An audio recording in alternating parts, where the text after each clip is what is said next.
금리가 인하된다고 해서 무조건 주식시장이 좋은 건 아닙니다. 제일 좋은 건 금리가 동결됐을 때의 상황에서 제일 좋습니다.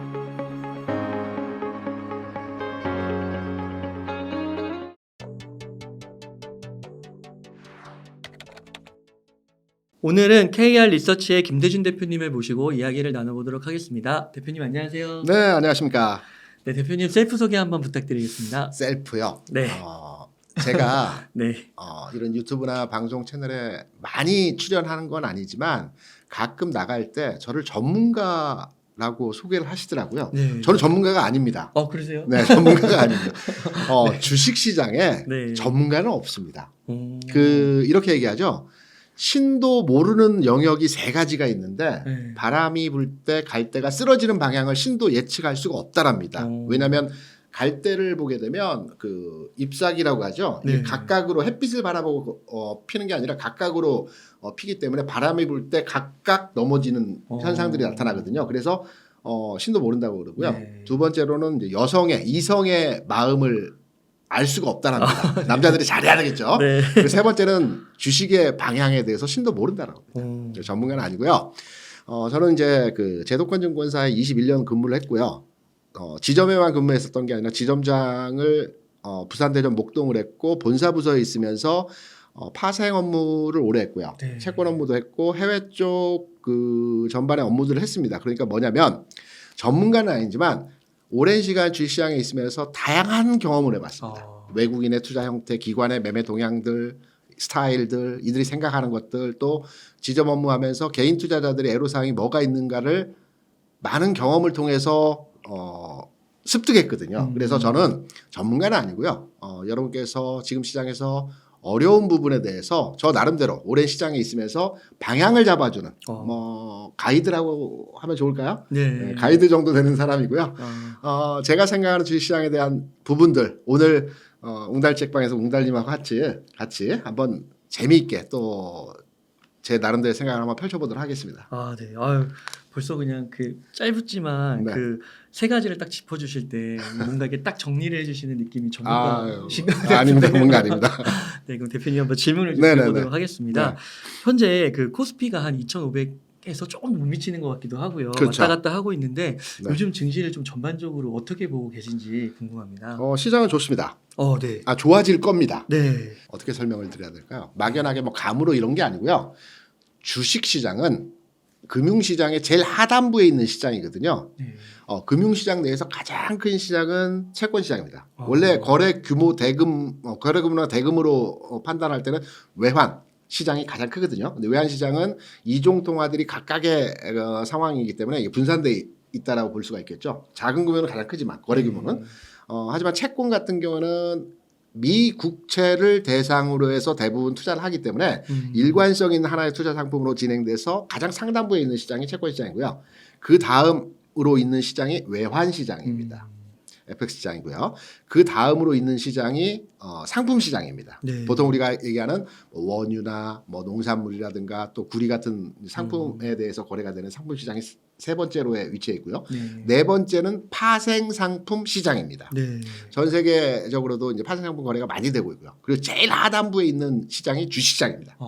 그러다 보니까 제일 상단부에 있는 채권 시장이 방향을 조금만 흔들어도 제일 하단부에 있는 주식시장은 요동을 치게 되죠. 네. 그래서 시장을 판단할 때 채권 시장, 외환 시장, 상품 시장, 선물 시장을 두루 이해해야 되겠지만 가장 중요한 채권 시장의 움직임을 판단해서 주식시장의 바로미터로 방향성을 우리가 판단하는 것입니다. 그럼 채권 시장에 대한 내용을 판단해 보게 되면 최근에 굉장히 변동성이 심했었죠. 방향이 잡혔습니다. 미국 기준으로 해서 우리가 다 알고 있다시피 10년 국채 수익률, 우리가 이제 기준금리를 가지고 금융시장을 판단하는 게 아니고요. 각각의 해당 국가의 표준이 되는 채권 상품들이 있습니다. 미국은 10년 국채 수익률이 표준이 되는 거고요. 네. 우리나라 같은 경우는 3년 만기 국고채가 표준이 되는 겁니다. 네. 이 표준 금리를 통해서 우리가 은행에서 예금을 하든가 대출을 받든가 금리 플러스 알파로 해서 진행을 하는 거거든요. 네. 그래서 미국의 10년 국채 수익률이 최근에 5% 수준까지의 상승이 나타났죠. 네. 그리고 나서 최근 4.2%까지 내려왔습니다. 맞아요. 이게 무슨 말이냐면 이제 하락으로 좀 더 진행될지는 모르겠습니다. 하지만 전체적인 분위기는 최근에 이제 뭐 여러 지표들이 나오고 있습니다. CPI, PCE, 고용 지표들 다 나오고 있는데 이 나오는 지표들이 금리가 추가로 상승할 수 있는 분위기에서의 데이터가 아닙니다. 그렇다고 해서 하락할 수 있는 여지에서의 데이터인지는 좀 더 확인해야 되겠지만 첫 번째로 확인할 수 있는 부분은 상승하지 않을 거라는 겁니다. 그러면 제일 상단부에 있는 채권 시장의 금리가 위로의 상단 부분의 상승이 나타나지는 않을 것 같습니다. 최소 일정 부분 등락은 있겠지만 네. 지금의 가격에서 횡보하거나 아니면 조금 더 내려갈 수 있는 여지에서의 상황이 나타날 수 있겠죠. 네. 그렇다면 상단부에 있는 채권 시장이 안정화됐습니다. 그럼 제일 하단부에 있는 주식시장은 변동성이 커져야 되겠죠. 그럼 방향성 위로 가야 되겠죠. 네. 이러한 맥락에서 볼 때 채권 시장의 안정화에 따라서 주식시장은 최소 네. 빠지지 않으면서 채권 시장보다 변동이 더 커야 되니까 상승할 수 있는 여지에서의 분위기가 만들어졌다. 그래서 상당히 긍정적으로 판단하고 있다. 이렇게 시장에 대해서는 흐름을 판단해서 읽어내고 있죠. 그 금리 인상은 거의 끝났다. 그렇죠. 네. 금리 인상은 끝났고요. 네. 시장에서 이런 얘기들 많이 해요. 금리를 인하에 대한 이제 상황들의 분위기가 많이 만들어지거든요. 여러분 잘 아셔야 되겠지만 금리가 인하될 때는 시장 그 경제 상황이 굉장히 급박할 때 인하를 하거든요. 네. 예를 들어서 미국에서 최근까지 해서 지난 20여 년 동안 3번의 금리 인상과 3번의 금리 인하가 있었습니다. 네. 2번의 금리 인하가 있었죠. 네. 아직 금리 인하 안 했기 때문에. 네. 금리를 인하할 때는 경제 위기가 왔을 때 인하를 합니다. 예를 들어서 금융위기가 왔을 때 또는 2018년 19년도에 그 중국과의 대중 무역 견제에 따른 경제 침체가 왔을 때 이럴 때 금리 인하를 하거든요. 네. 그래서 금리가 인하된다고 해서 무조건 주식시장이 좋은 건 아닙니다. 제일 좋은 건 금리가 동결됐을 때의 상황에서 제일 좋습니다. 그래요. 네. 데이터를 말씀드릴까요? 약간의 오차는 있습니다. 한두 달, 1, 2, 그러니까 0. 몇 %의 오차는 있습니다. 제 기억의 도서관에서 꺼내와서 여러분께 말씀을 드린 겁니다. 네. 미국이 과거에 그 2000년, 2002년, 2004년, 2004년 이럴 때 금리가 1.5% 수준이었거든요. 네. 경기가 막 좋아지면서 이때 금리를 연동해서 올렸습니다. 경기가 좋아지면 경기를 눌러야 되거든요. 너무 과열을 내면 안 되기 때문에 네. 정부에서 금리를 인상하죠. 이때 1.5%에서 5.25까지 2006년 7년까지 해서 5.25까지 올렸습니다. 네. 그리고 동결을 2006년 6월부터 2007년 9월까지 아마 15개월 정도로 기억을 합니다. 15개월 정도 동결을 했어요.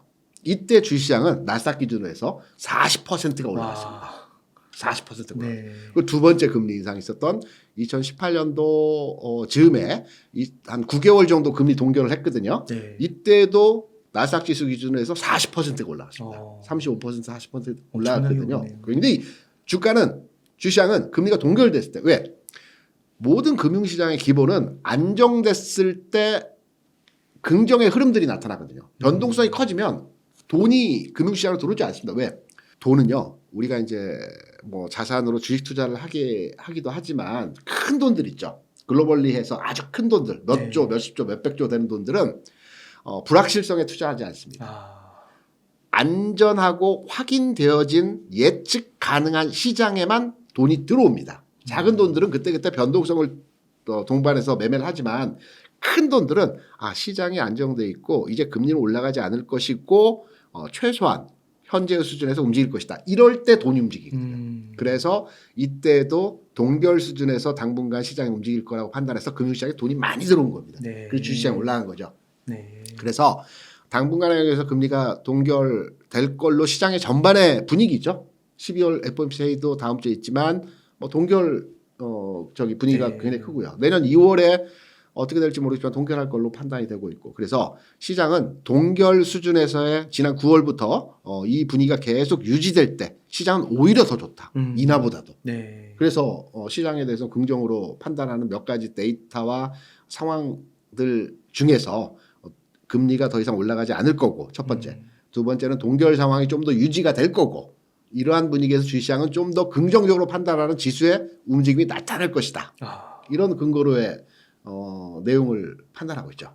그러면은 뭐 경기 침체나 네. 그 지표가 악화되는 그런 측면들, 그 금리는 고정돼 있더라도 네. 경기 상황은 안 좋아질 수 있잖아요. 경기 침체가 나타나면 금리를 인하하겠죠. 그러니까 경기가 침체가 되면 네. 위축되면 정부에서는 돈을 풀어야 되지 않습니까? 네. 그러면 금리를 인하하겠죠. 아. 그러니까 금리 인하가 좋은 수단은 아니라는 거죠. 네. 그래서 경기가 지금보다 아주 크게 침체하게 되면 당연히 연준에서는 금리 인하 카드를 쓸 겁니다. 그런데 그건 좋은 결과의 내용이 아니고요. 지금 수준에서 유지되는 게 가장 좋습니다. 아, 그렇군요. 네.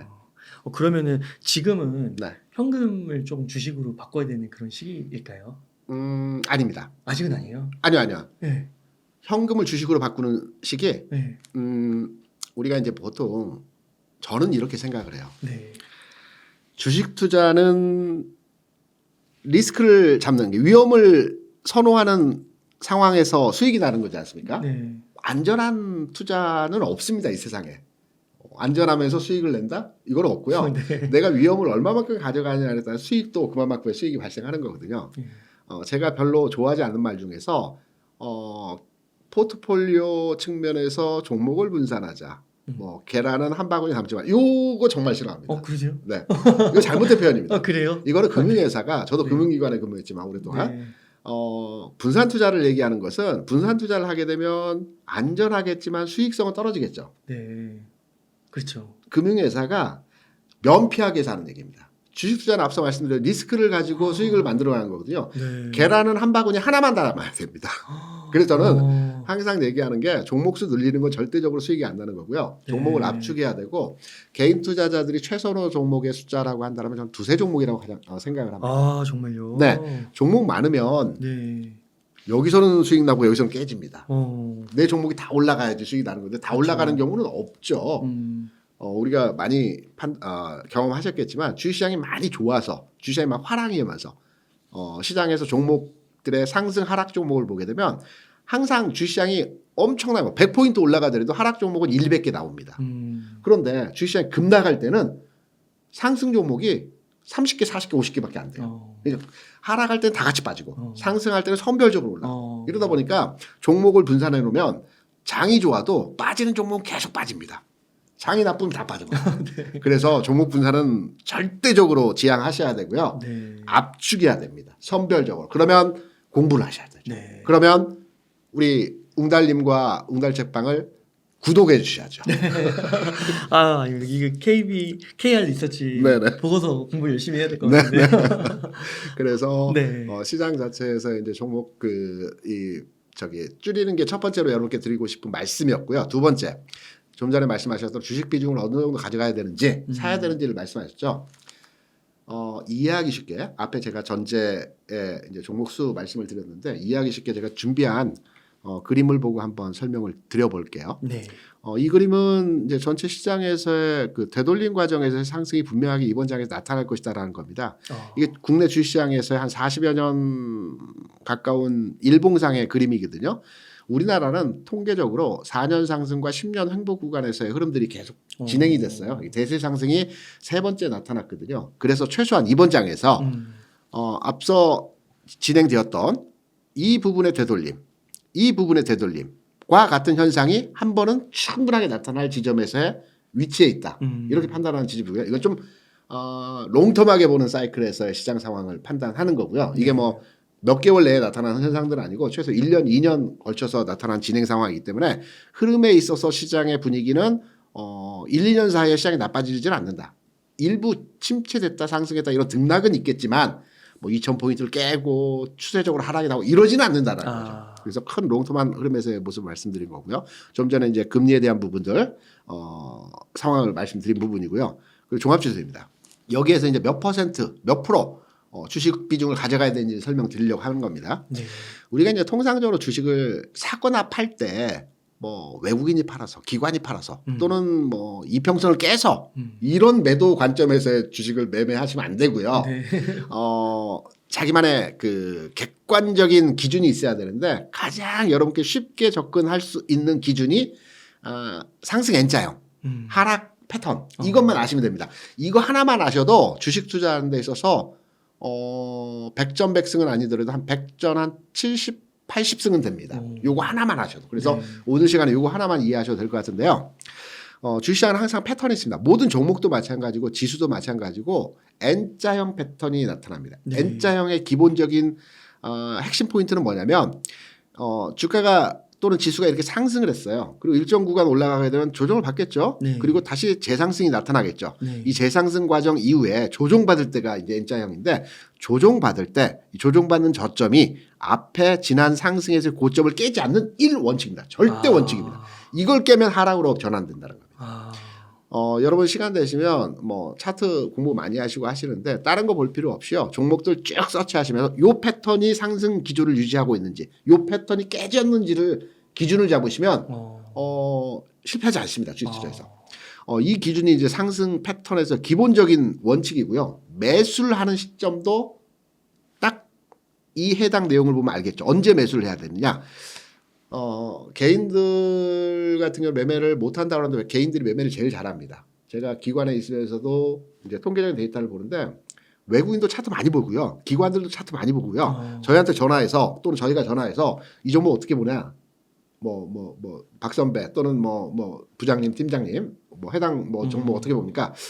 그러면 차트를 딱 열어요.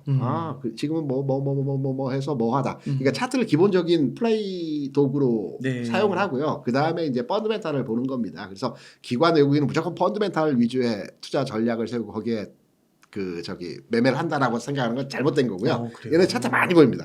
그리고 차트 공부도 네. 많이 하고요. 네. 잘 봅니다. 굉장히 잘 봅니다. 그래서 주식을 언제 사느냐라는 부분을 말씀드리면 상승 과정에서 조정받고 상승 시점에서 앞고점 돌파할 때 여기서 매수하는 거죠. 기관 외국인은요.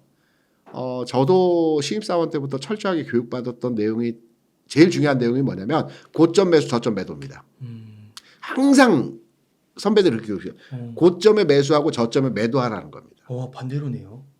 반대가 아니고 맞습니다. 왜냐하면 고점에 매수하는 것은 추세가 돌파하면서 신고가 내지는 변화했기 때문에 상승 추세이기 때문에 그때 따라잡는 겁니다. 저점에 매도하는 건 우리가 저점이라고 생각하는 하락이 저점이 깨졌을 때죠. 추세가 하락으로 확인됐기 때문에 매도하는 겁니다. 그래서 고점 매수 저점 매도입니다. 이 기본 플레이입니다. 그래서 항상 데이터를 보면 바닥에서는 개인들이 삽니다. 그리고 일정 부분 올라가면 턴할 때 기관들이 사 들어옵니다. 외국인은 최종적으로 슈팅이 나올 때 사거든요. 왜 거기서 할까? 하는데 사요. 근데 일정 시간을 지나고 나서 보면 그 정도 올라가 있습니다. 대부분 그런 경험 많으실 거예요. 네. 외국인이 사서 올라간 게 아니고요. 기관이 사서 올라간 게 아니고요. 외국인 기관을 확인하고 매매하기 때문에 그 종목이 올라가는 겁니다. 그래서 매수 시점이 여기입니다.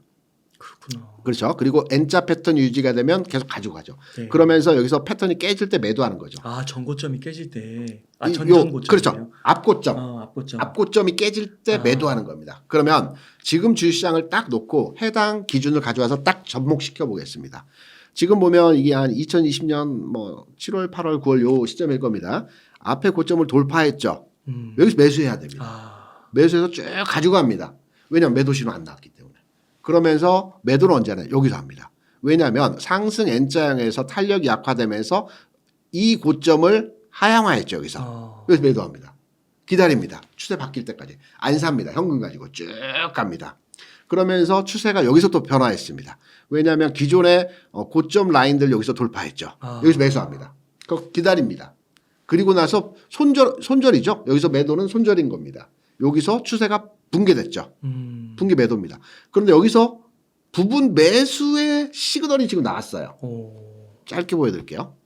지금 보시게 되면 저항을 최근에 시장에 돌파했죠. 그러네요. 그러면 네. 여기서 주식을 50% 수준으로 담아야 됩니다. 70% 담는 거는 요 고점 라인을 돌파하는 지점이죠. 그러니까 대략 2,580포인트를 돌파하게 되면 70% 이상을 담아야 됩니다. 나는 완전히 100% 투자를 한다. 100% 담는 거고요. 그래서 제가 판단하는 기준에서의 지금 시장에서 내 포트폴리오 전략에서 주식 투자 비중은 50%입니다.